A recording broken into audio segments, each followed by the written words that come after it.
नमस्कार दोस्तों, यह गुणनखंड का दूसरा क्लास है। पहले क्लास में हम गुणनखंड के कुछ एग्जाम्पल को लेकर समझे थे।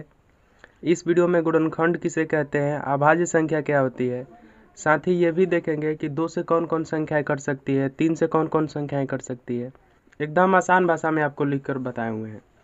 इसे आप याद कर लीजिए, क्योंकि गुणनखंड सीख रहे हैं तो आपसे कोई पूछ भी सकता है कि गुणनखंड किसे कहते हैं, तो आपको पता तो होना चाहिए ना कि गुणनखंड होता क्या है। चलिए देखते हैं गुणनखंड किसे कहते हैं। जब 2 या 2 से अधिक संख्याओं को एक दूसरे से गुणा करते हैं तो हमें गुणनफल प्राप्त होता है। अतः वे सभी संख्याएं जिनका हम गुणा करते हैं वे गुणनखंड कहलाती है। आप इसे याद कर लीजिएगा। जैसे देखिए, हम 2 और 4 को गुणा किए, कितना आया 8। तो 8 को हम गुणनफल कहेंगे क्योंकि गुणा करने के बाद आया है, और जिसका हम गुणा किए हैं इन दोनों को गुणनखंड कहते हैं। यहाँ और कई संख्याएं रह सकती है। यहाँ हम 2 अंक लिए हैं, आप कई अंक ले सकते हैं। यहाँ 4 गुणे 5 गुणे 6 गुणे इस बहुत सारे अंक ले सकते हैं। वो सभी गुणनखंड कहलाएगी। किसका? गुणनफल का। हम यहाँ लिख भी दिए हैं, आप भूल भी जाएंगे ना तो ये नोट्स बना लीजिएगा, या आप इसका स्क्रीनशॉट ले लीजिएगा, या टेलीग्राम या व्हाट्सएप चैनल भी है हमारा, ज्वाइन कर सकते हैं। इसे हम लिख दिए हैं। यहाँ 2 और 4 संख्या 8 का गुणनखंड है, मतलब ये 8 है ना, इसका गुणनखंड 2 और 4 है। अब चलिए अभाज्य संख्या किसे कहते हैं इसको देख लेते हैं। देखिए, अभाज्य संख्या किसे कहते हैं। अभाज्य संख्या को इंग्लिश में प्राइम नंबर कहा जाता है और गुणनखंड को फैक्टर कहा जाता है। वे सभी संख्याएं जो एक और स्वयं स्वयं मतलब खुद के अलावे किसी और संख्या से न कटे न मतलब भाग न लग सके, अभाज्य संख्याएं कहलाती है। जैसे देखिए, 2 3 5 7 9 है, आगे देखेंगे 9 है कि नहीं, 11 13 17 19। देखिए, कुछ इसमें ऐसा ले लिए हैं आप समझाने के लिए कि वो अभाज्य संख्या नहीं है, लेकिन समझाने के लिए आपको बताए हैं। जैसे देखिए, 2 में हम 1 से भाग दे सकते हैं और 2 से भाग दे सकते हैं। इसके अलावा और किसी संख्या से भाग नहीं दे सकते हैं। इसका मतलब 2 कौन सी संख्या? अभाज्य संख्या है।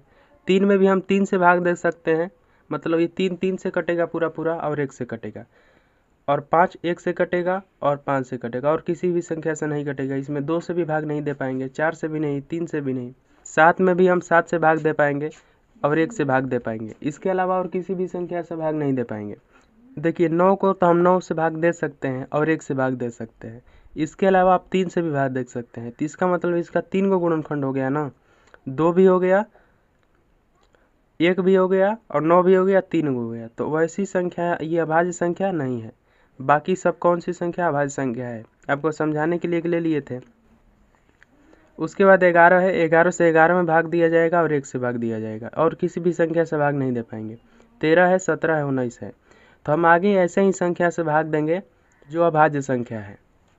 अभाज्य गुणनखंड का मतलब ही होता है कि अभाज्य संख्याओं से भाग देकर उसका खंड निकालना। अब चलिए देख लेते हैं कि 2 से कौन कौन संख्याएं कट सकती है, 3 से कौन कौन संख्याएं कट सकती है, 2 से कौन कौन संख्याएं कटती है।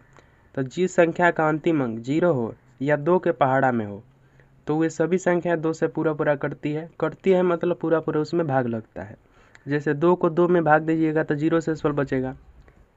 इतनी बड़ी संख्या है, इसको पता करें कि 2 से कटेगा कि नहीं। इसके लिए आपको कुछ नहीं करना, सिर्फ अंतिम का अंक देखना है। 0 होगा तो 2 से कटेगा, या 2 के पहाड़ा में उसका अंक होगा अंतिम, तो वो 2 से पूरा पूरा कटेगा, मतलब उसमें शेषफल 0 नहीं बचेगा। तो देखिए, 4 2 के पहाड़ा में है ना, तो मतलब ये पूरा पूरा अंक 2 से कट जाएगा। इसका अंतिम अंक देखिए 0 है, इसका मतलब ये भी 2 से पूरा पूरा कट जाएगा। इसका अंतिम अंक 8 है, 8 2 के पहाड़ा में है ना, इसका मतलब ये भी 2 से कट जाएगा पूरा पूरा। इतनी बड़ी संख्या है, आपको घबराना नहीं है, सिर्फ अंतिम अंक देखना है। 2 है, 2 के पहाड़ा में 2 है ना, इसका मतलब कट जाएगा आसानी से, इस पर भी शेषफल 0 आएगा। अब देखते हैं 3 से कौन कौन संख्याएं कटती है। तो वैसी संख्या है जिसके सभी अंकों को जोड़ने पर 3 से कटे, वो संख्या 3 से पूरा पूरा कटती है। जैसे देखिए, 9 तो आप जानते हैं कट जाएगी ऐसे ही, तितरी का 9 पहाड़ा में भी है। लेकिन 1 से 11 आ गया, अब ये कटेगा कि नहीं 3 से, कैसे पता करें? अच्छा बताइए, ये 2 से कटेगा कि नहीं? नहीं कटेगा, क्योंकि इसका अंतिम अंक 1 है। 1 2 के पहाड़ा में है नहीं है, इसका मतलब ये 2 से भी नहीं कटेगा। आपको ऐसे पता करना है, तब आप गुणनखंड और आसानी से बना सकते हैं। तो देखिए, हमें 3 से पता करना है कि 3 से कटेगा कि नहीं। तो क्या कर रहे हैं कि अंकों को जोड़ने पर उसके सभी, इसमें कौन कौन अंक है, 1 है 1 है 1 है, 3 गो 1 है, तो इस सभी को जोड़ते हैं। यहाँ 1 + 1 + 1, कितना हो जाएगा 3, मतलब 3, और 3 3 के पहाड़ा में है, मतलब 3 से 3 कटेगा, हाँ कटेगा, इसका मतलब ये पूरा पूरा अंक कटेगा। ऐसे ही पता करते हैं, इसको भी जोड़ते हैं, 9 6 कितना होगा 15, 15 3 के पहाड़ा से कटेगा, हाँ कटेगा, 3 5 15, इसका मतलब ये भी कटेगा। ऐसे देखिए अंकों को जोड़ना होता है इसमें, तब पता करना होता है कटेगा कि नहीं। थोड़ा मुश्किल है, लेकिन आप याद कर लीजिएगा तो ये बिल्कुल आसान हो जाएगा, आप दिमाग से कर सकते हैं सिर्फ। इसको भी आप देखिए कि कटेगा कि नहीं 3 से, इतनी बड़ी संख्या है। तो जोड़ते हैं 1 + 9 + 2 + 0, सभी अंकों को जोड़ना होगा हमें। कितना आ गया 9 1 10 2 12, 0 तो नहीं होगा, 12 हो गया।